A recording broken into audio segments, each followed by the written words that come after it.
The night Sallie Blackwell walked into the Clearwater Creek Community Social, every man in the room turned to look at her, and every single one of them eventually worked up the nerve to ask her to dance. Every man, that is, except for the quiet, broad-shouldered stranger leaning against the far wall with his hat pulled low, and his eyes fixed somewhere on the middle distance like he was watching a storm roll in from another county entirely.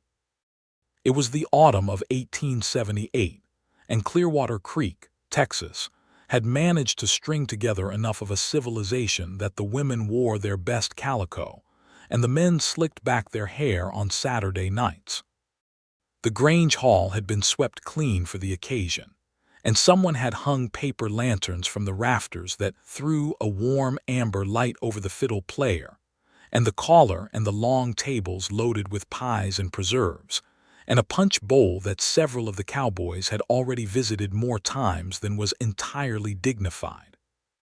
The air smelled of pine resin and cedar, and the faint sweetness of apple cider, and outside the open doors the October wind moved through the live oak trees with a sound like whispered conversation. Sallie had driven herself to the social in her late father's wagon, which was a thing that caused the older women of Clearwater Creek to purse their lips in mild disapproval, and the younger ones to watch her with something closer to admiration. She was 24 years old, with dark auburn hair that she wore pinned up in the practical way of a woman who had been running a cattle operation largely alone for the better part of 2 years, since her father James Blackwell had died of a fever the winter before last, and her mother had passed even before that, when Sallie was 17. She had her father's dark eyes and her mother's stubborn chin, and she had inherited from both of them the particular quality of standing in a room like she had a perfect right to be there, which in 1878 in Texas was not always considered a feminine virtue.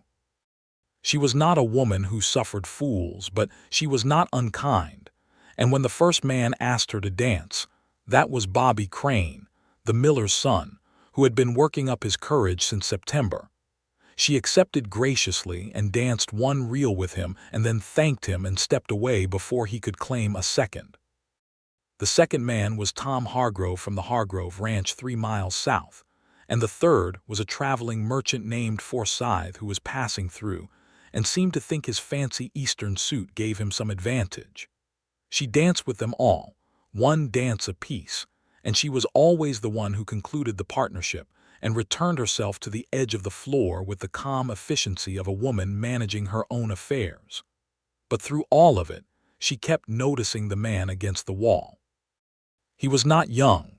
She put him at around 30, maybe a year or two on either side, and he had the kind of face that had spent considerable time under a hard sun, lean and weathered and angular, with dark hair that needed cutting and eyes that she eventually determined were gray when she finally managed to get a clear look at them from across the room. He wore a plain dark coat and a white shirt that was clean but not pressed, and his hat was a working man's hat, not the fancied-up kind that some of the cowboys wore to socials, and he held it in his hands rather than wearing it inside, which struck her as quietly respectful in a way that registered without her entirely meaning for it to. He watched the dancing. He did not watch her, or if he did, he was careful never to be watching when she looked his direction. He simply stood apart from the noise and the color of the evening, and seemed, as far as she could tell, entirely content to be an observer of a thing he had no intention of joining. Every other man in that hall had asked her to dance. Not him. Sallie Blackwell had not survived 2 years of running the Blackwell Ranch alone by being a woman who waited for things to happen to her. She had renegotiated her father's cattle contracts herself. She had hired and dismissed hands herself. She had ridden out in January ice to pull a calf herself. She was not, when she thought about it carefully, the kind of woman who stood on the other side of a room from something that interested her and simply hoped it would come to her. She crossed the floor. He saw her coming when she was about 6 feet away, and something moved across his face that she could not quite name, not alarm exactly, and not pleasure exactly, but something caught between the two that made him straighten slightly against the wall and grip his hat a little tighter. "I don't believe you've asked me to dance," she said. It was perhaps not the most elegant opening, but it was honest, and Sallie had always preferred honest to elegant.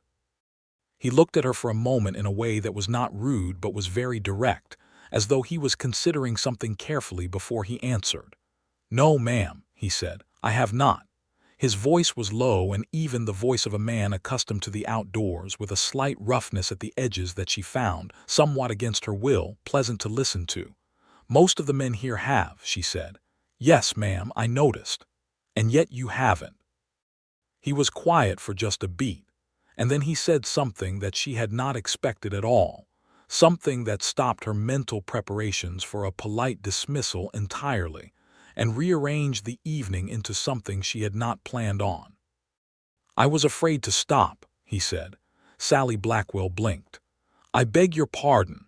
He looked down at the hat in his hands, and she could see that he was not a man who embarrassed easily, but that he was, in this moment, something close to embarrassed. "I mean to say," he began again, and he seemed to be choosing his words with the care of a man crossing a creek on loose stones, "that I have been watching you dance with about 6 men tonight, and every time you finished a dance with one of them, you stepped away and that was the end of it. And I thought if I asked you and you danced with me, I didn't think I would want to stop. And I wasn't sure I'd be able to keep that from showing. So I thought it was safer to stay over here." The fiddle player had just launched into a new tune. The paper lantern swayed slightly in the draft from the open door. Across the room, Bobby Crane was laughing at something the miller said, and the punch bowl caught a gleam of amber light, and everything in the Clearwater Creek Grange Hall continued on precisely as it had been. And yet Sallie Blackwell felt very suddenly as though the floor had shifted slightly beneath her feet, not unpleasantly, but unmistakably. "That," she said carefully, "is the most honest thing anyone has said to me in recent memory." "I'm sorry if it was too much," he said. "No," she said, "it was exactly enough." She held out her hand. "I'm Sallie Blackwell." He looked at her hand for just a moment and then he took it, and his grip was warm and firm and entirely sure, which was somehow the opposite of everything else about this encounter. "Vernon Archer," he said, "I'm sorry I didn't come over sooner." "You're here now," she said. "Will you dance with me, Vernon Archer?" "Yes," he said, "I will. Though I want to be honest with you, I am not much of a dancer." "Good," she said. "Neither am I. I've just had a lot of practice pretending." That made him smile, and the smile did something entirely unfair to the geometry of his face, softening the hard angles of it into something that Sallie did not feel entirely prepared for, and she was not a woman who was typically unprepared for things. They danced. He was, as advertised, not particularly skilled at the steps, but he was careful and he was steady and he kept time well enough. And when the first song ended and the fiddle slid directly into the next without pausing, neither of them stopped moving. They danced 3 songs in a row without speaking very much, and when they did speak it was in the manner of people who are still figuring out the shape of each other. The small, careful questions about where she was from and where he'd been and how long he'd been in Clearwater Creek, which was 3 weeks, and where he'd come from before that, which was a ranch in New Mexico territory that he'd worked for 4 years before deciding it was time to move on. "Move on to what?" she asked, which was perhaps forward of her. "I'm not certain yet," he said, "but I think I might be narrowing it down." The social lasted until 10 o'clock, which was the respectable limit in Clearwater Creek. Vernon Archer walked Sallie Blackwell to her wagon, not because she had asked him to or particularly needed the escort, but because it seemed to be where he was walking and she did not object to it.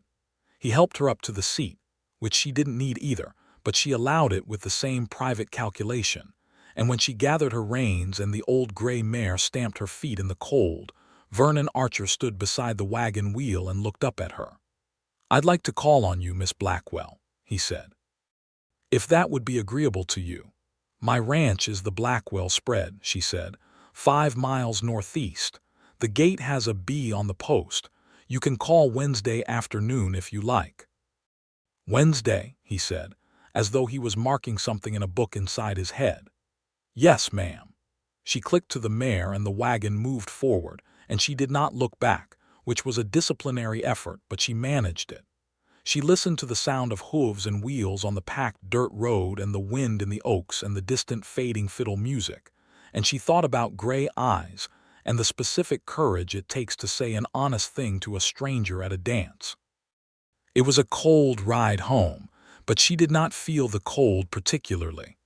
The Blackwell Ranch in October of 1878 was a working operation, not a grand one. The house was solidly built, 2 rooms downstairs and a loft above, with a porch that ran the full front of it and a barn that was in better repair than the house, because Sallie had prioritized the barn on the sensible grounds that her cattle could not wait and her comfort could. She had 3 hired hands: Pete Dunbar, who was 50 and had worked for her father and stayed out of loyalty and stubbornness in equal measure, and 2 younger men named Will and Cletus who were competent enough and not much trouble.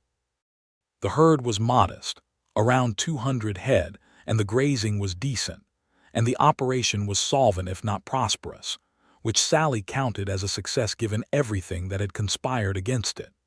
She spent the 3 days between the social and Wednesday in her ordinary occupation, which was the particular relentless labor of running a ranch, and she thought about Vernon Archer only in the spaces between other things, which was still rather frequently, but she considered that acceptable. She had very little information about him, which was in one sense a disadvantage and in another sense an interesting puzzle to sit with. He came on Wednesday. She saw him coming down the road from the north when he was still half a mile out, just a figure on a good bay horse, and she recognized the set of his shoulders before she could see his face, which surprised her because she had known him for approximately 4 songs and a short walk to a wagon.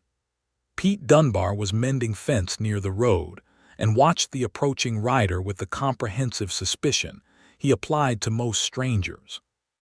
When Vernon reached the gate and stopped to work the latch, Pete ambled over with the slow casualness of a man who is in no hurry, but is absolutely going to be in the middle of whatever happens next. Sallie came off the porch and walked to the gate herself. "Mr. Dunbar," she said pleasantly, "I believe that section of fence still needs your attention."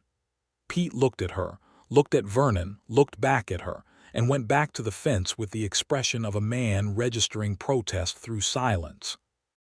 Vernon dismounted and led his horse through the gate and held out his hand, and she shook it, and they stood in the bright October afternoon with the light coming through the oaks at a low angle and the cattle visible in the middle pasture, and the whole ranch spread around them in its working reality. "You have a fine operation," he said, looking around with what she recognized as a genuinely assessing gaze, the eye of a man who knew ranches. "It's smaller than I'd like," she said honestly, "but it's mine." They walked, because there was not much else to do on a Wednesday afternoon call that remained within the bounds of propriety, and they walked along the fence line of the home pasture, while Vernon asked questions about the herd and the grazing and the water situation, which came from the creek that ran along the eastern boundary, and she answered them, and asked her own questions about his experience in New Mexico, and what kind of work he'd done there, and what he was looking to do now that he was in Texas. "I've been thinking," he said, at a point where the fence line curved south and they stopped at the corner post to look out over the pasture, "about finding something of my own. I've worked for other men's outfits my whole life, and there's nothing wrong with that, but I'm 31 years old and I'd like to be working towards something that belongs to me." "Land is not easy to come by," she said. "No," he agreed, "but I have some savings and I know how to work."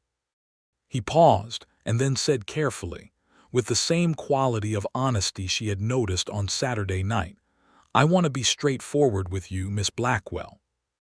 I don't have a lot to offer a woman right now in terms of property or position, but I intend to have more, and I'm not a man who says things he doesn't mean."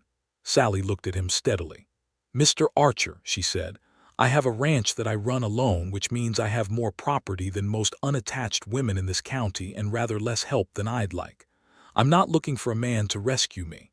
I'm looking for a man worth spending time with." She paused. So far, Wednesday afternoon has been encouraging. The corner of his mouth moved in a way that was not quite a smile but was adjacent to one. "I'll take encouraging," he said.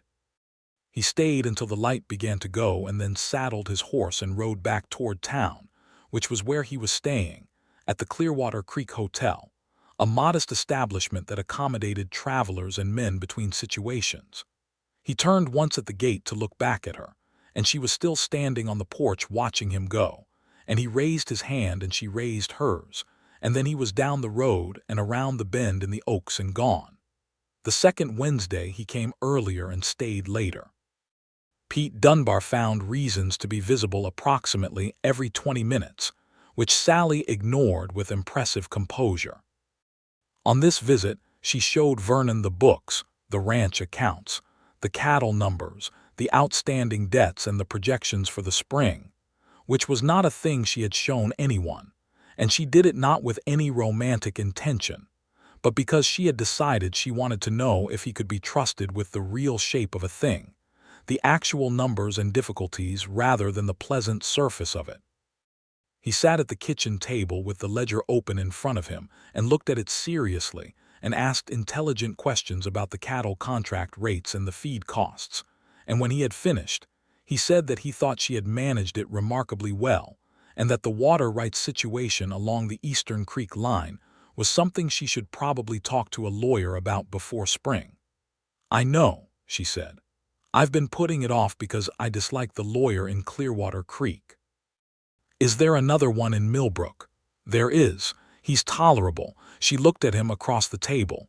"Did anyone tell you this ranch has water rights issues before you came out here today?" "No," he said. "Then how did you spot it?" "I read the land description in the county record's office on Monday," he said. She stared at him. "You went to the county record's office to look up my land." He met her gaze without flinching, which she appreciated. "I wanted to understand the situation you were in," he said.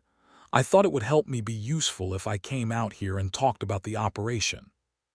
"Most men," she said slowly, "who come calling on a woman do not conduct research at the county record's office first. Most men," he said, "are not trying to be useful. They're trying to be impressive." There was a long silence in the warm kitchen, with the coffee pot on the stove and the sound of the wind outside and Pete Dunbar's boots audible on the porch boards as he conducted yet another unnecessary survey of the front of the house. Sallie thought about what it meant to be 24 years old and to have been making every decision alone for 2 years, and about the county record's office, and about gray eyes that looked at a ledger with genuine attention. "Mr. Archer," she said, "I think you should come to supper on Friday." "Yes, ma'am," he said, "I will." November came in cold and bright, with the particular quality of Texas autumn that made the mornings crystalline and the afternoons almost warm, and Vernon Archer came to the Blackwell Ranch on Wednesdays and Fridays, and occasionally on Sunday afternoons when the weather was good. And by the middle of November, he had taken on the habit of bringing himself early enough to help Pete and the boys with whatever was pressing that day before sitting down to supper, which Pete found simultaneously reassuring and annoying and navigated by pretending not to notice. Vernon was good with cattle. This was something that Pete Dunbar, who was not a man given to complimenting people, eventually admitted to Sallie in so many words while they were checking the north fence one morning.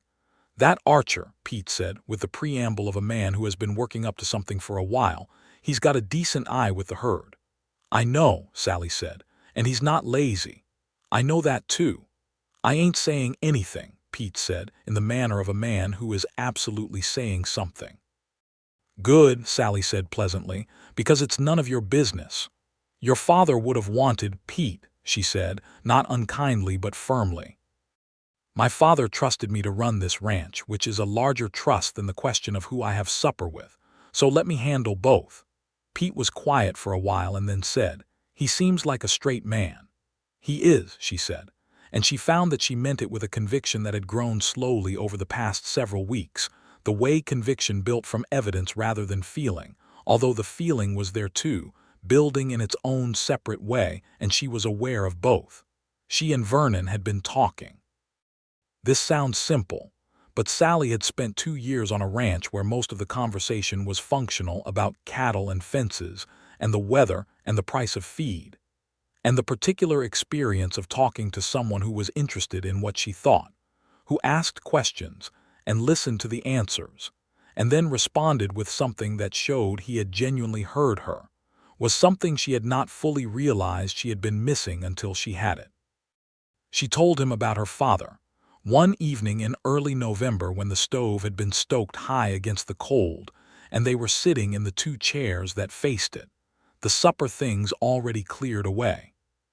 She told him about James Blackwell, who had been a big quiet man with a permanent squint from years of reading the sky, who had taught her to ride and rope and read a land survey, and also to love poetry, which was not a combination that most people expected, and who had died in February of 1877 with his boots off and his accounts settled, and a calmness that she had found either comforting or devastating depending on the day.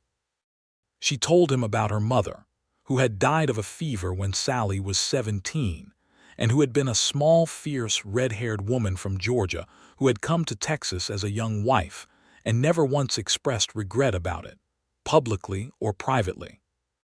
Vernon listened to all of this with the attentive stillness that was one of his particular qualities, the capacity to be quiet in a way that was not absence but presence. And when she had finished, he was quiet a moment longer, and then told her about his own parents, who had farmed in Missouri and died when he was 19, his father of a farming accident and his mother of grief within 6 months after, and how he had come west because there had been nothing left in Missouri to stay for. He had worked on a half-dozen different outfits between Missouri and New Mexico, learning the cattle business 1 year at a time, and he had done it without much complaint because complaint had never seemed to change anything. But he said carefully that there was a particular loneliness to working for other men's operations that he had never entirely gotten used to. "You don't seem like a lonely man," she said.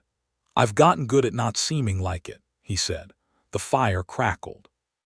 Outside, the wind had picked up, and the bare branches of the oaks knocked against each other in the dark. Sallie looked at him in the firelight and thought that the particular loneliness he described was one she recognized, the loneliness of competence, of being the person who managed things while other people did not fully see the cost of managing. "I think," she said, and she was choosing her words carefully the way he had taught her by example, "that you and I are more similar than we look on the outside." He looked at her across the short space between the chairs. "I think so too," he said, "and I'm glad of it." It was not a declaration. It was something more useful than a declaration. It was a recognition, one person naming clearly what they both already knew, and it settled into the room with the solidity of a thing that had been true for a while and had finally been said aloud. The water rights issue came to a head in late November, which Sallie had half expected. A rancher named Doyle Ennis, who ran a large operation 2 miles to the northeast along the same creek, sent a man to the Blackwell Ranch with a letter claiming that the creek water along the eastern boundary was properly his by virtue of an upstream claim filed in 1875, and that Sallie's cattle had no legal right to access it. The letter was politely worded in the way that letters from men who have lawyers and expect to win are politely worded, and it landed on Sallie's kitchen table on a Tuesday morning and sat there making the room feel smaller until Vernon arrived on Wednesday. She handed it to him without preamble. He read it twice, which was his habit with anything important. "Ennis," he said, "you know him. I've heard of him. He's been acquiring land and water rights along this creek for 3 years. He's bought out 2 smaller operations that I know of." Vernon set the letter down on the table. "This is what I was worried about when I read the land description." "I need to go to Millbrook and talk to a lawyer," she said. "Yes, and sooner rather than later." He paused. "I'd like to come with you if you're willing. I know some things about how water rights cases have been argued in this territory, and I might be able to be useful to the lawyer." She looked at him. "Vernon," she said, "You don't have to, I want to," he said, with a simplicity and a directness that she had stopped arguing with because she had learned it was genuine. They went to Millbrook on Friday, a 12-mile drive in the wagon, setting out early enough that the frost was still on the grass when they crossed the first creek, and the sky was pink at the horizon ahead of them. It was the first time they had been genuinely alone together without the ranch around them and Pete Dunbar on patrol at various distances. And there was something different about the openness of the road that made conversation run more easily. And they talked for the better part of 6 miles about things that were not the water rights issue at all, about books they had read, and what they thought Texas would look like in 20 years. About whether the railroad coming through this part of the country would be a good thing for small ranchers or a threat to them. And Vernon had opinions on all of these things that were thoughtful and carefully reasoned and occasionally different from her own, which she liked rather than found annoying, because his way of disagreeing with her always left room for her to disagree back. At one point, she said something about the legal situation regarding women's property rights in Texas, which were not uncomplicated, and there was a moment of honest anger in her voice that she did not try to conceal. A woman in her position could own property and operate a ranch, which was more than could be said in some places, but the legal system was built primarily to accommodate men's interests, and the water rights issue had at its heart the assumption that a small operation run by a woman alone was not going to fight back. Vernon was quiet for a moment after she said this, and then he said, "That's wrong. And it's not just wrong because it affects you personally. It's wrong as a matter of how things ought to work." It was not a complicated statement, but it was said without any of the hedging or the uncomfortable qualification that men sometimes applied to such topics, and Sallie found herself adjusting something in the internal accounting she kept of him. The lawyer in Millbrook was a man named Alderman, compact and precise, with a manner that suggested he had been underestimated at least once, and had used it to advantage. He read the letter from Ennis, listened to Sallie's account of the water situation, asked Vernon several technical questions about the creek and the upstream diversion that Ennis had apparently built in 1876, and then he was quiet for a long moment looking at the papers on his desk. "You have a case," he said.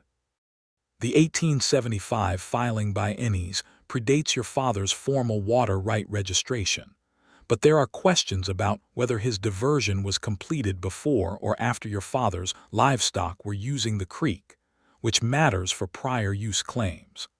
And I believe I can demonstrate that Ennis's upstream diversion has already reduced the creek flow below what the law allows." He looked at Sallie steadily.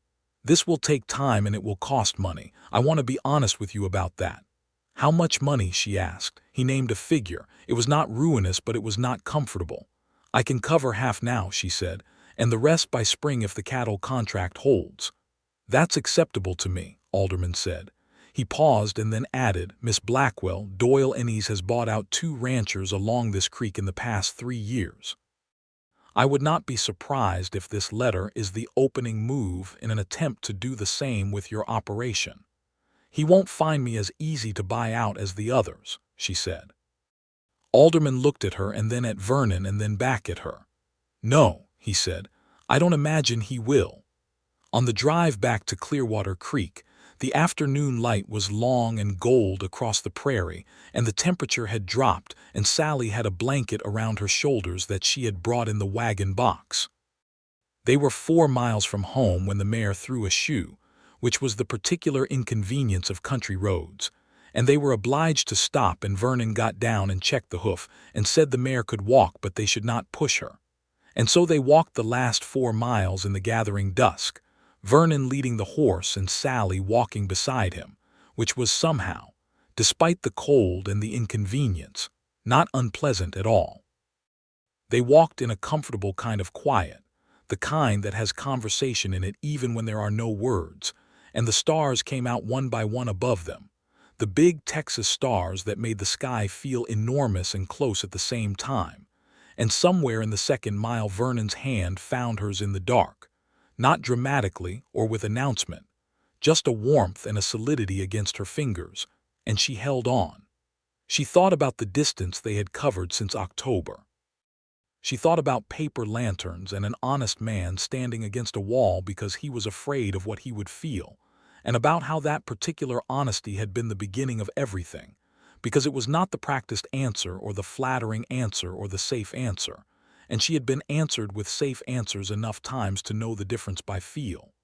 "Vernon," she said, in the dark with the stars overhead and the mare walking steadily at his shoulder. "Yes," he said. "I'm glad you came to that social," she said. His hand tightened on hers. "So am I," he said, "more than I know how to say properly." "You don't have to say it properly," she said. "You've never had to say things properly with me." He stopped walking, and the mare stopped too, and he turned to her in the starlight, and what she could see of his face was very still and very direct. "Sallie," he said, and the use of her given name was itself a kind of declaration, a closing of the careful formal distance they had been maintaining. "I want you to know that I'm not going anywhere. Whatever you're up against with Ennis or with the ranch or with anything else, I'm not going anywhere." She looked at him for a long moment in the cold dark. "That means a great deal to me," she said. "More than I'll say right this second because it's cold and we have 4 miles to go, but I want you to know that it does." He laughed, which was a sound she was still getting used to because he did not do it often, but when he did it was entirely genuine. "Fair enough," he said, and they walked on, her hand in his, all the way to the gate with the bee on the post.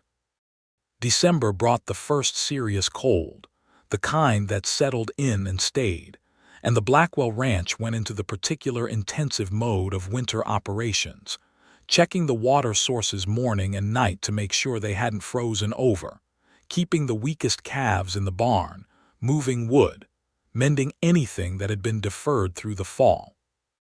Vernon had been spending so much time at the ranch, helping with the work and staying for supper and riding back to town in the dark, that it had become, somewhere without formal announcement, simply the rhythm of the week.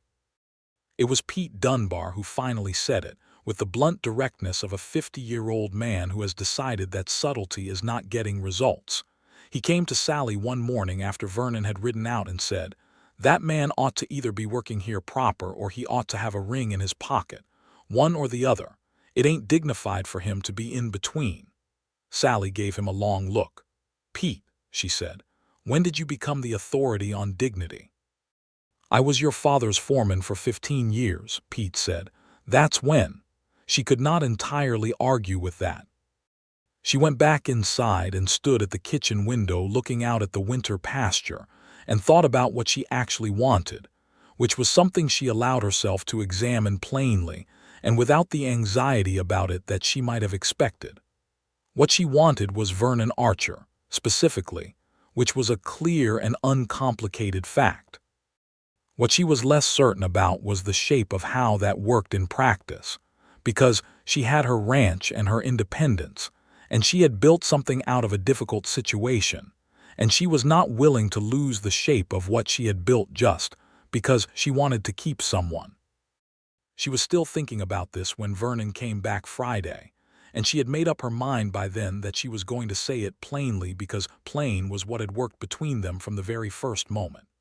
After supper, she said, "I want to talk to you about something, and I want to say it straight." "All right," he said, with the quality of readiness that he had, the way he oriented toward her when she was speaking as though nothing else in the room existed.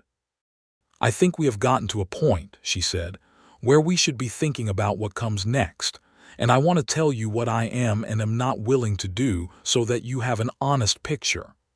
"I'd like that," he said. "This ranch is mine," she said. "My father built it and I've kept it and I intend to keep it. I'm not going to put it in someone else's name or hand over control of it, not because I'm unwilling to share it, but because the law would make that the same thing. A woman who marries becomes largely invisible as a legal person in Texas, and I have water rights cases and cattle contracts, and I can't afford to be invisible." He was listening carefully. At the same time, she said, I don't want to run this ranch alone forever. I want a partner, a genuine one, someone who works alongside me as an equal, not someone who takes over. She met his eyes. I'm telling you this because I want to know if that's something you could accept before either of us goes any further down this road. There was a silence that had weight to it but not discomfort. Sallie, Vernon said, I went to the county records office before I came calling the second time. Not to learn what I could take advantage of, but because I wanted to understand what you'd built. I've never been interested in managing your affairs. I want to be useful in them. He paused. As for the legal situation, I know it's not fair.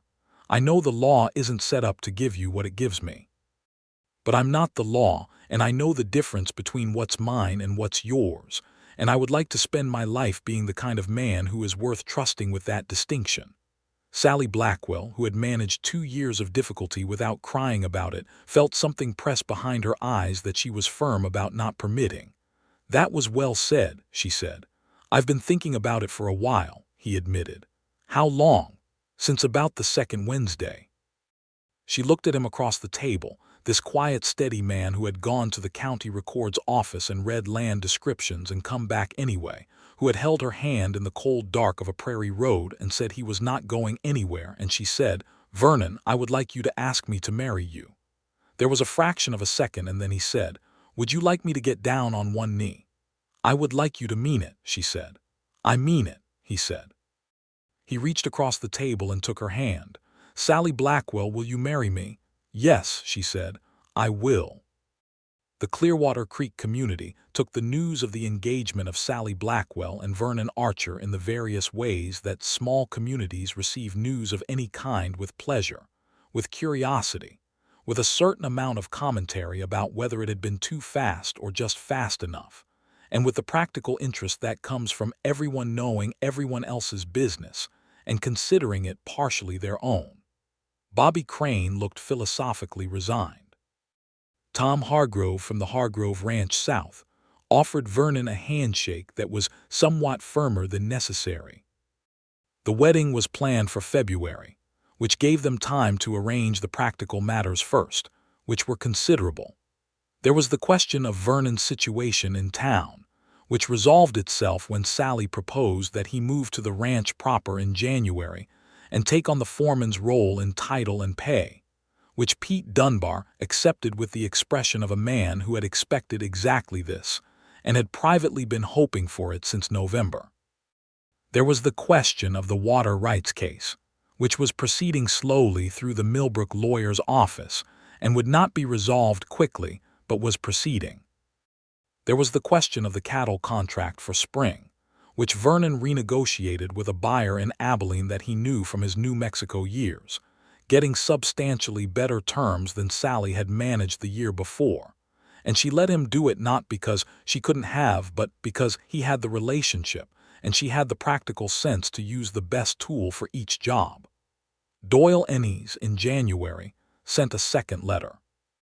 This one offered to purchase the Blackwell Ranch at a price that was below market value, worded with the particular undertone of a man who thinks he is offering a way out of a situation that is about to get worse. Sallie wrote back herself a letter that was 3 sentences long and declined the offer with a courtesy that had sharp edges if you knew how to read it. She copied the letter and sent the copy to Alderman in Millbrook. Vernon read both letters at the kitchen table. You told him no, he said. I told him no, she agreed. Good, he said. They were married in February of 1879, on a Saturday that was cold and bright, in the Clearwater Creek Church, which held about 40 people at capacity, and held exactly 40 people on that day. Pete Dunbar stood up in the front row with his best shirt on and the expression of a man who has opinions about ceremonies, but is willing to tolerate this one.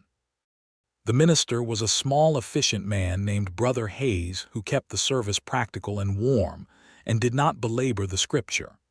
Sallie wore her mother's dress, which was cream-colored and beautifully made, and which fit her as though it had been made for her, because her mother had been her height with the same set of shoulders, a fact she had discovered the previous fall, and which had affected her rather more than she had expected. Vernon wore his good dark coat, freshly pressed for the occasion, and he stood at the altar with the particular stillness that was his natural quality. But when she came up the aisle on Pete Dunbar's arm, because Pete had been the one to suggest it, gruffly and without meeting her eyes, and she had agreed because it was the right thing, and because it would make the old man happy, the stillness in Vernon broke just enough that she could see it in his face, something that was not composed at all but was very clear. And it was the most completely certain she had felt about anything in 2 years. "Do you take this woman?" Brother Hayes asked. "I do," Vernon said, and there was nothing complicated about it. Spring came to the Blackwell Ranch, the Blackwell Archer Ranch, as Sallie began to think of it privately, though the legal name remained Blackwell for the reasons she had explained, and Vernon had understood, with the ordinary miracle of the Texas plains greening up after winter.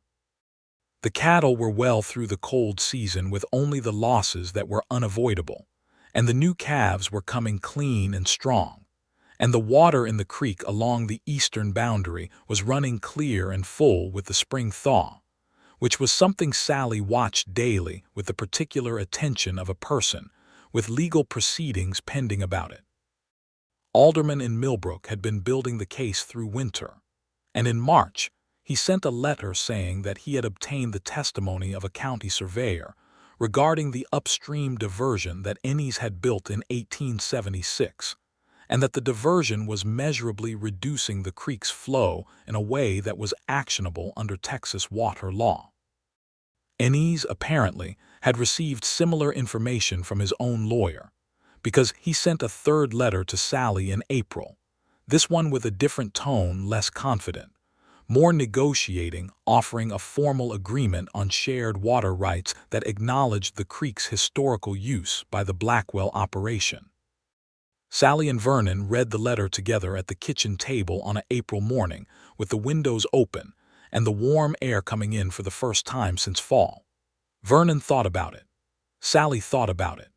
They talked through the specific terms for an hour, turning it over and looking at the angles the way they had learned to do things together, her reading the practical ranching implications and him reading the legal language, and both of them testing each other's thinking.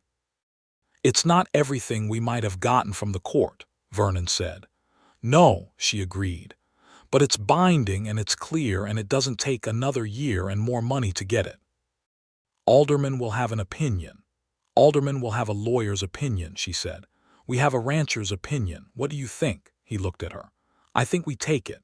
The water access is guaranteed, the terms are enforceable, and Ennis is not going to be a problem for us if he knows we're willing to fight." "I think so too," she said.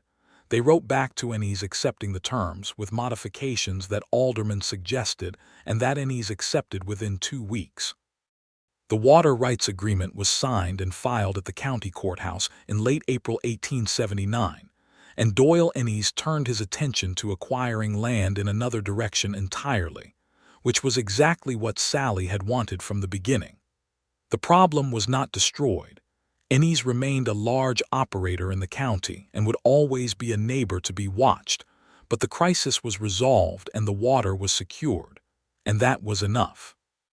Vernon had been thinking about something since winter, and he brought it up in May, when the ranch was in its fullest spring operation, and both of them were tired in the good way of people who have been working hard at something they care about.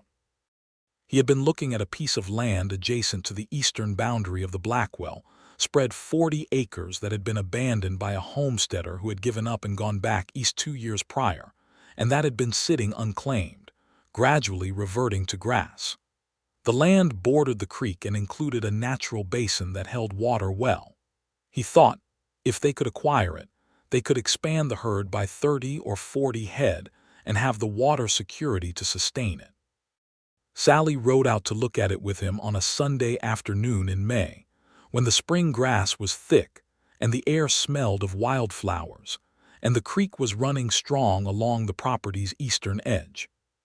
She walked the boundary lines and stood at the natural basin and looked at the grass and thought about what 40 acres of good creek-adjacent land could mean for the operation, and the arithmetic in her head was favorable. "How much?" she asked. He told her the asking price, which was reasonable. "We can do it," she said. "It'll stretch us in the short term, but if the Abilene contract holds through fall, we come out ahead by October." They bought the land in June. Vernon filed the survey and the deed, and in July they started moving the eastern fence line to incorporate the new 40 acres, and Pete Dunbar and Will Cletus spent 2 weeks putting up new fence posts in the summer heat, and Vernon worked beside them every day, which Pete noticed, and which adjusted his opinion of Vernon another degree upward, which was a process that had been ongoing since November and showed no signs of stopping. The summer of 1879 was full in the way that a life with real work and real purpose is full. There was the herd management and the new fence and the ongoing maintenance of an operation that was bigger than it had been a year ago and still growing. And there was the business of being married, which was its own ongoing and deeply interesting occupation. They had discovered, over the months since February, that they were well matched in the important ways, in the practical work of running the ranch, in the evening conversations over supper, in the easy silence of two people who had gotten comfortable with each other. And they had discovered also the ways in which they were different, which were not negligible, and which required the occasional serious conversation of the kind that Sallie had always felt she was owed in a marriage, and that Vernon, to his credit, was willing to have. He was sometimes inclined to internalize problems and work through them alone rather than bringing them forward, which was a habit of long practice as a man who had been self-sufficient for years. And Sallie had to say to him more than once that she was his wife and his partner, and that meant she wanted to know what he was carrying even when he thought he had it under control. He was, after the first couple of times she said it, increasingly willing to do this, not without effort but with the genuine effort of a man who understood why it mattered and was working on it for that reason.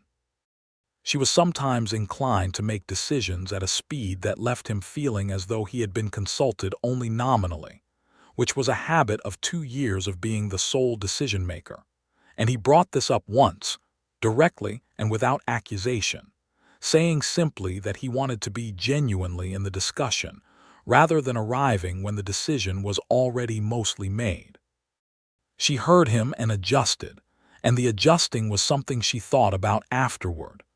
The way partnership required the renegotiation of habits that had been built in very different circumstances, and the way they were both doing this negotiation with enough good faith that it was working.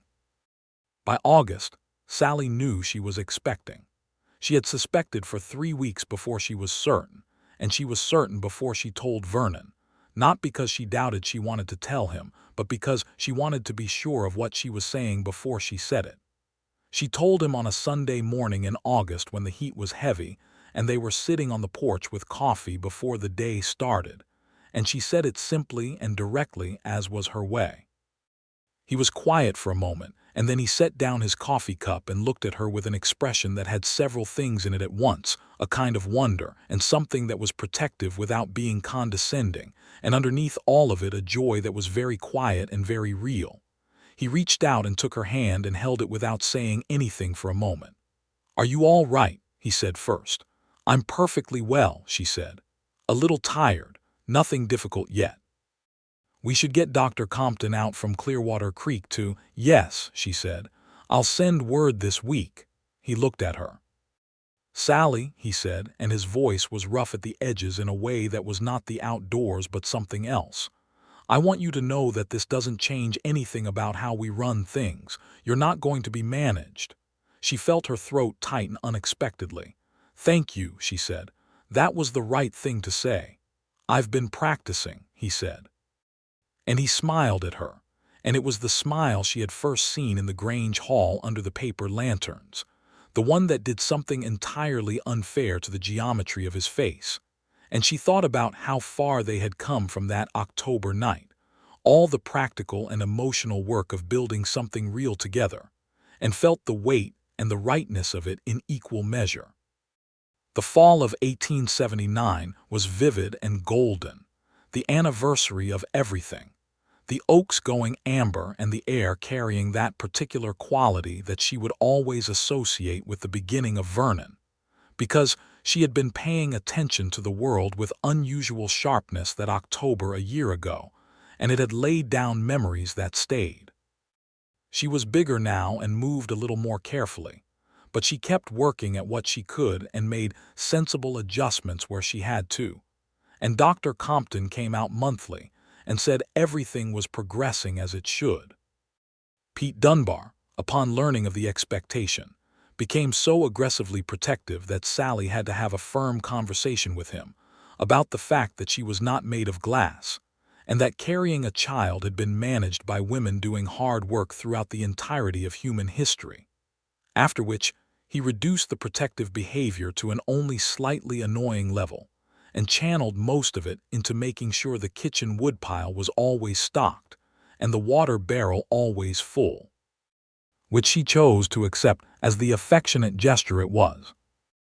Vernon had taken on more of the heaviest physical work, naturally and without making a production of it, which she appreciated, and he was also the one who had written to Abilene to renegotiate the winter terms of the cattle contract, and who had handled the final boundary survey on the new 40 acres, and who rode the eastern fence line every 3 days through fall to make sure nothing had been disturbed. He was, in other words, doing what he had said he would do, working alongside her as a genuine partner, not managing her, not taking over, just being thoroughly and reliably present.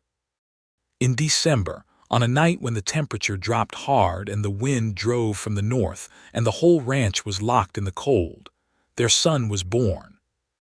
Dr. Compton had ridden out that morning when Pete rode for him, and Mrs. Hayes, the minister's wife, came too, and Vernon sat in the kitchen with Pete and Will and Cletus through the whole of it, not permitted past the bedroom door, working through a pot of coffee with the focused misery of a man who is being kept from the place where the most important thing in his life is happening. When Dr. Compton came out and said it was done and all was well, Vernon was through the bedroom door before the sentence was entirely finished, and Sallie was propped on the pillows with the baby in her arms and looked at him coming in, this man who was not dramatic, who was not given to demonstrations, who had stood against a wall at a social because he was afraid of what he would feel, and watched his face when he saw the baby, and it was the most completely undone she had ever seen him. The stillness broken entirely, and something very raw and unguarded in his expression. She held out the bundle to him, and he took the baby with the careful, deliberate hands of a man who has never done this before and is aware of it, and he looked down at the small face for a long moment. "He's fine," she said. "Dr. Compton says he's very healthy." Vernon said, and the word seemed to settle something in him. "James," she said. "I'd like to call him James, after my father." Vernon looked at her over the baby's head. "James Archer," he said. "Yes, that's right." The winter was cold and the baby was loud, and the ranch ran on because ranches do not pause for new life, even when new life is the entire center of things. And Pete Dunbar turned out to be unexpectedly competent at holding a baby, which was a talent he revealed without comment one evening, when Sallie needed both hands for something and he happened to be nearby, and simply held his arms out with the air of a man who has done this before and will deny it later. Vernon did the overnight checks on the cattle himself through January and February without complaint, and came in cold and quiet and went to sleep and was up again at dawn, and Sallie watched him move through all of it with the particular feeling of a woman watching someone be exactly who they said they would be. Spring came again. The second spring felt different from the first, fuller, more rooted, the way the second year of something feels when the first year has been survived and the thing has proven it will last. James grew into a round and opinionated infant who had his father's gray eyes and his mother's stubborn chin, and who made his opinions known about food and sleep with an eloquence that Sallie found, in her more tired moments, extremely personal. Vernon was fascinated by him in the way of a man who had not expected to be this kind of father, deeply attentive, very patient, entirely willing to be made ridiculous by a small child. The ranch grew too. The new 40 acres was fully integrated. The herd was up to 260 head, and the Abilene contract had come back for a third year with improved terms. Pete had hired on a fourth hand, a quiet young man named Augustus who was a hard worker and who treated Sallie with the respect of someone who understood immediately that she was the one running things, which meant she liked him immediately and gave him a raise after 6 months. Sallie was expecting again by the fall of 1880, which she took in stride with the equanimity of a second time, and Vernon took in stride with slightly less visible anxiety than the first time, and Pete Dunbar restocked the kitchen woodpile to an absolutely excessive degree. This time it was a girl, born in March of 1881, small and red-faced and furious in the manner of people who have things to say and have not yet developed the vocabulary for it. They named her Clara, after Vernon's mother, which made him quiet in a way that was full rather than empty. The years moved forward with the particular texture of a life that is built rather than merely lived. 1881 became 1882, and the Blackwell Archer Ranch continued to grow and to work through seasons and weather, and the ordinary crises of any agricultural operation in the West. A drought year in 1882 that cut the grass short and required careful management of the grazing to keep the herd healthy, which they navigated through a combination of Vernon's range knowledge and Sallie's financial management of the feed costs. A fence dispute with a neighbor that was resolved through direct conversation rather than lawyers, because Vernon went to the neighbor himself and had a frank and respectful talk that Sallie would have liked to have heard. A year when the cattle prices dropped enough to make the winter tight, and they ate simply and paid their people first, and came through into spring with the accounts balanced and the operation intact. James, who was 3, could sit a horse. Vernon had started him on the oldest, most patient animal on the ranch, a bay gelding named Copperhead who was so gentle that Sallie sometimes wondered if he was actually asleep. And James sat on Copperhead's broad back with a concentration that was entirely his father's and the fierce certainty that he could do this that was entirely his mother's. And it was one of the finest things she had seen in her life up to that point. There were evenings, many evenings, when the work was done and the children were asleep, and the ranch was quiet in the particular way of a working place at rest, when she and Vernon sat on the porch in the cooling dark and talked or did not talk, both of which were equally fine. And she would look at the stars and the outline of the barn and the dark shapes of the oaks against the sky, and think about October 1878 with the specificity of someone returning to the same place in memory, because it is the place where everything changed. She thought about the paper lanterns and the fiddle music and the man against the wall. She thought about the small, extraordinary courage of a man saying what was true rather than what was safe, and about how that honesty had been the thread that led from that room to this porch, from that introduction to this life, from a single dance that he had been afraid to stop to a partnership that had expanded to fill years. One such evening in the late summer of 1882, when the air was cooling from the day's heat, and the stars were very bright and James and Clara were both asleep inside, she said, "Do you remember what you said to me at the social, when I first asked you why you hadn't danced with me?" He was quiet for a moment in the way of someone recovering a memory. "That I was afraid I wouldn't want to stop," he said. "Yes," she said. "Were you alarmed by it at the time?" he asked. "I was," she said, "and then I wasn't, and then I was more interested than I had been before you said it." He turned to look at her in the dark. "It was the most honest thing I could think to say." "I know," she said. "That was the point." She was quiet for a moment. "I've thought about it a lot over the past few years, what it meant that you said that. Most men I knew would have found a polished answer. You just told me the truth." "I was rattled," he said honestly. "You came straight across that floor, and I thought you were going to tell me off for staring." "Were you staring?" "Probably more than I intended to," she laughed, and it was a laugh that had 4 years of married life in it, all the familiarity and the warmth of knowing someone very well. "I noticed you," she said, "from about 5 minutes after I walked in. You were the only man in the room who wasn't trying to be noticed." "I was trying not to be noticed," he said. "It didn't work." "It worked on everyone except me," she said. He reached for her hand in the dark the way he had on the Prairie Road in November of 1878, with the same naturalness, the same quiet certainty, and she gave it to him with the same ease, and they sat in the dark with the stars very large overhead and the ranch quiet around them.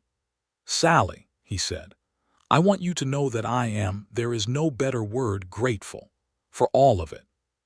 For you coming across that floor when you could have left me standing there, and for the ranch and for James and Clara, and for every difficult conversation we've had that was worth having."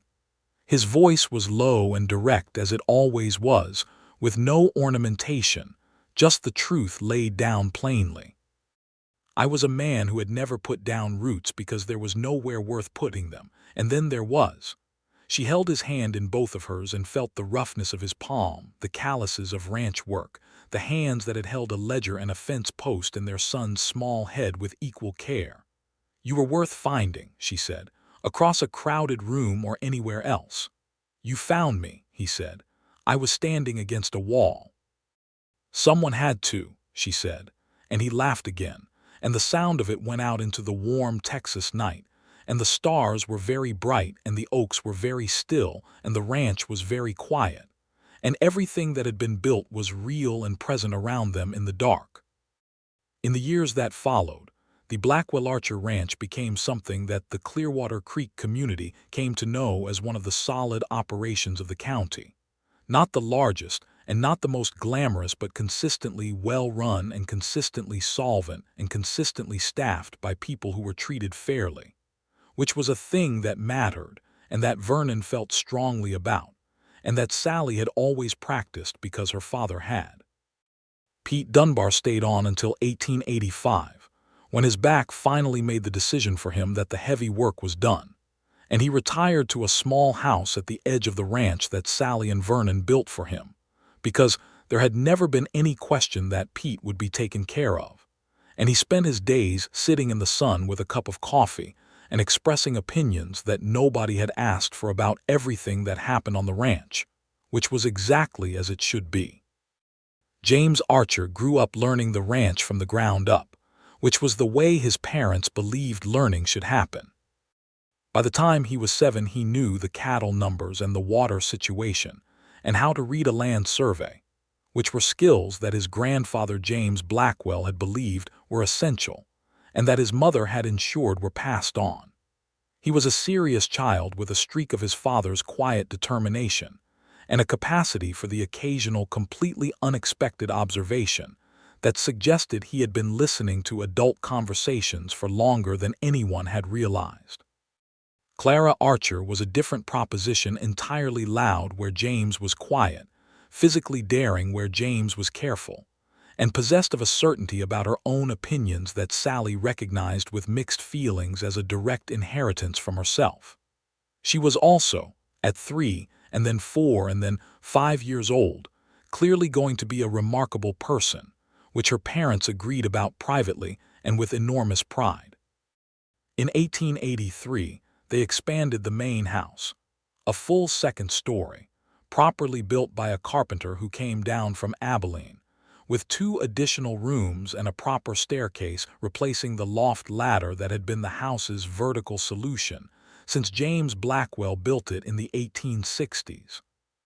Sallie had planned the addition herself, with a thoroughness that included dimensional drawings and a specific conversation with the carpenter about materials and costs, and Vernon had contributed structural improvements to the plan that made the whole thing more sound, and the carpenter had noted that it was the best prepared job he had ever been briefed on by homeowners, which Sallie took as a compliment, and which was intended as one.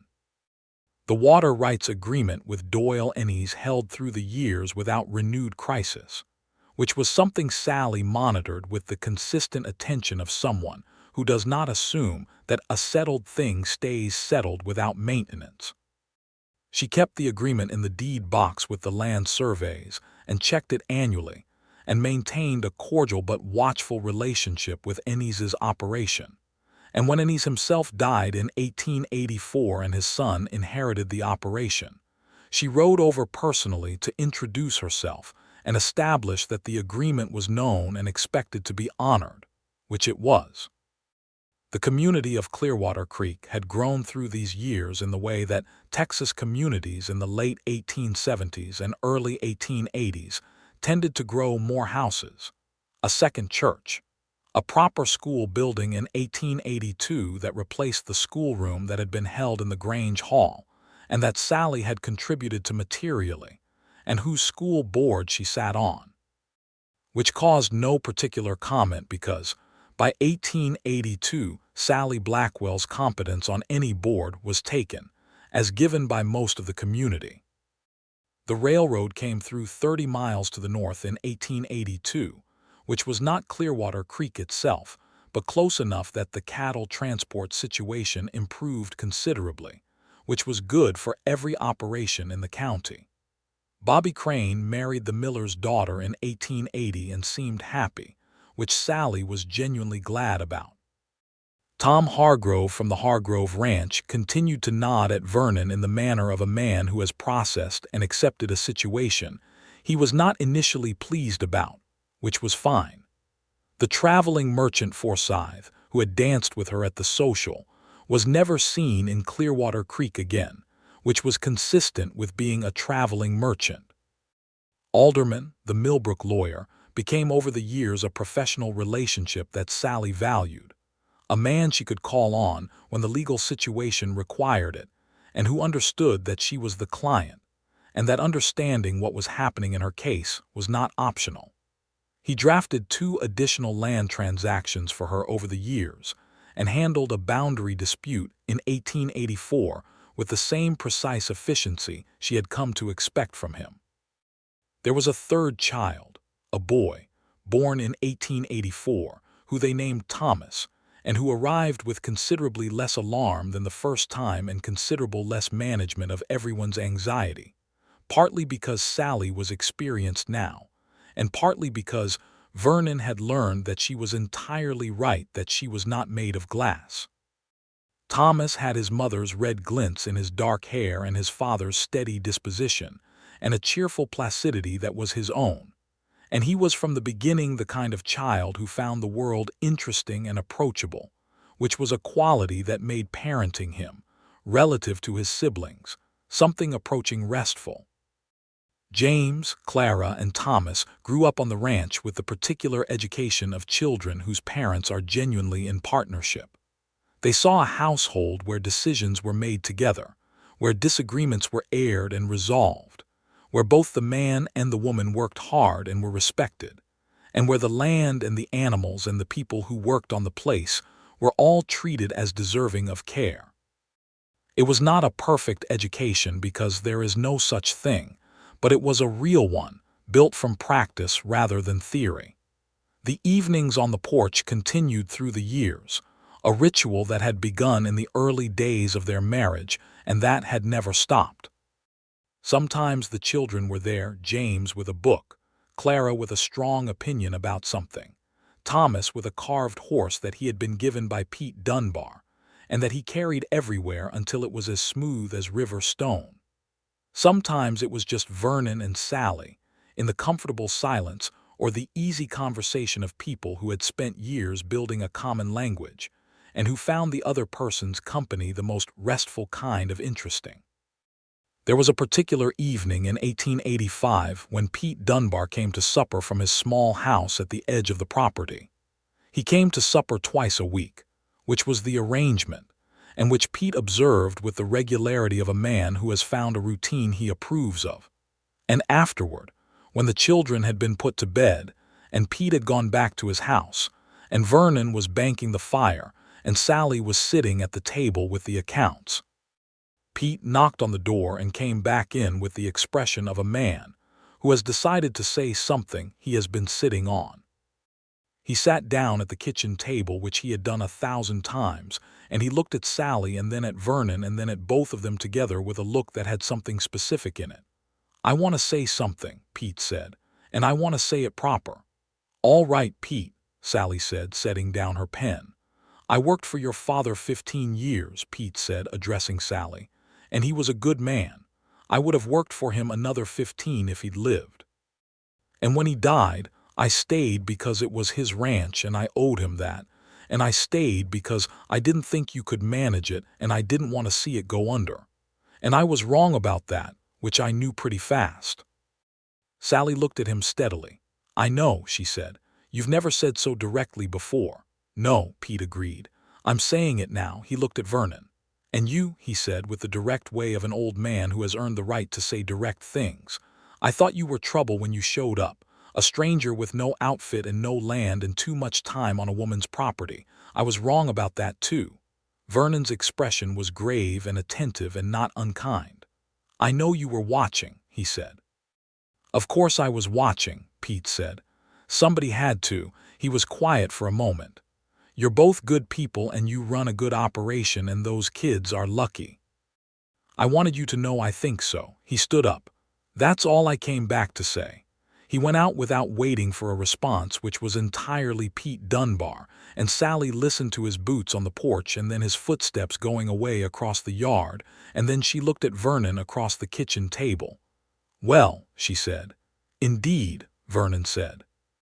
They looked at each other for a moment, and then both, simultaneously, started to laugh, not loudly, because the children were asleep, but with the genuine helpless quality of people who have been given something unexpected and wonderful and don't know what else to do with it.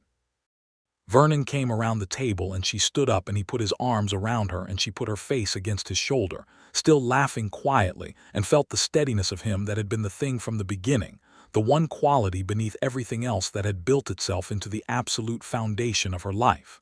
"He loves us," she said into his shoulder. "In his particular way," Vernon agreed. "Very much so." She lifted her head and looked at him. "Do you know what I was thinking about today? When I was riding the north fence this morning, tell me. I was thinking about what you said at the social, that you had been afraid that you would not want to stop." She watched his face. "I think about that more than you probably know." "I think about it too," he said, "regularly. You could have said something polished, something that would have been easier to say." "I'm not very good at polished," he said, "never have been." "I know," she said. "That's why it worked." She reached up and put her hand against the side of his face, the weathered and familiar landscape of it, the gray eyes that she knew very well now in all their variations, and that still, after years, communicated things to her that she could read as clearly as any document she'd ever filed in a county courthouse.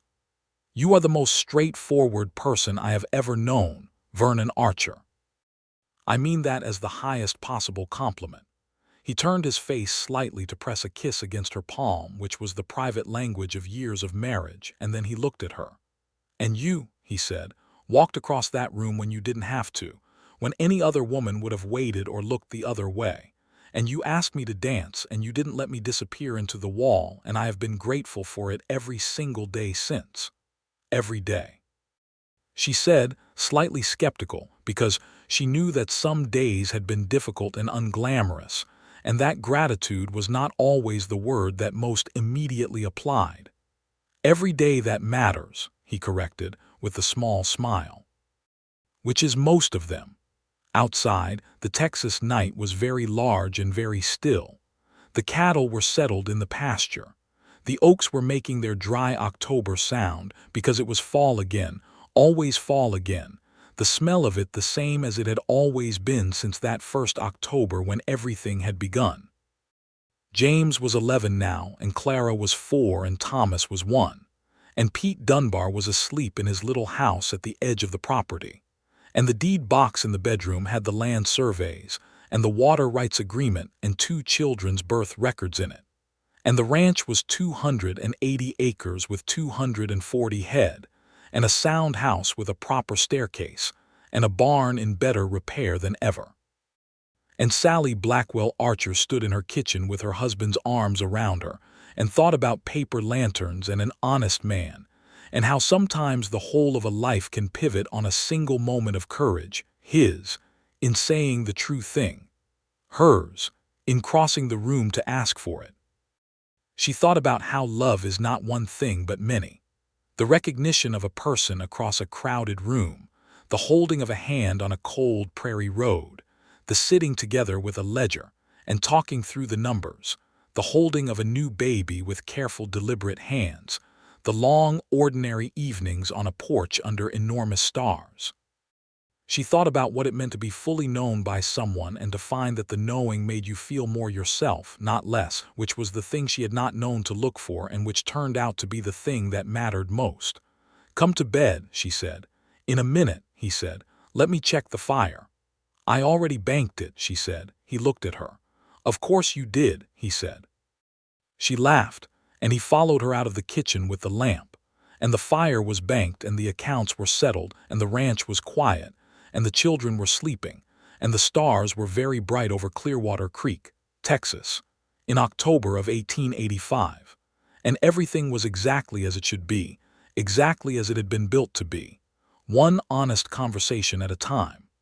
In the years after, the Blackwell Archer Ranch continued to grow in the small and meaningful ways that mark a life well tended.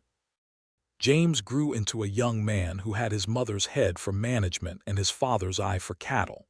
And by the time he was 15, he was riding alongside Vernon as a genuine working partner on the range, rather than a child being supervised. Clara grew into exactly the kind of person who had always been visible in her from the beginning, vivid and cert and enormously capable, who learned to ride and rope as well as her brother, and who had also discovered, at 9 years old, a profound interest in the schoolroom that she applied with the intensity she applied to everything else. Thomas, the placid and cheerful youngest, surprised them at 6 by being the best natural horseman of the 3, with a light hand and a stillness in the saddle that Vernon watched with open admiration. Pete Dunbar lived to 1888, which was 10 years past when several doctors had predicted, and he spent those years in his small house at the edge of the Blackwell Archer property with his coffee and his opinions and his twice-weekly suppers in the main house kitchen. And when he died it was in his chair with his boots off and his accounts settled, the same way James Blackwell had died. And Sallie thought about that in the weeks after, the way good men tend to die with a kind of completion, and found it comforting rather than sad. They buried him on the ranch, in the corner of the east pasture where the oaks made good shade, and Vernon put up a proper headstone, and James put wildflowers on it in the spring without being asked. The new century was not far off when Sallie stood at the kitchen window one November morning in 1890, watching Vernon walk across the yard with Thomas on his shoulders, the boy's hands gripping his father's hair with the complete confidence of a child who has never had reason to doubt the solidity of what carries him. It was 12 years since the social, 12 years since paper lanterns and a fiddle, and a man standing against a wall with a hat in his hands and something honest to say. She was 36 years old. Vernon was 43. The ranch was 310 acres and the herd was strong and the house had a proper parlor now and a real kitchen range and a bookshelf that had grown to 2 shelves, and then 3 as the years provided both the books and the time to read them.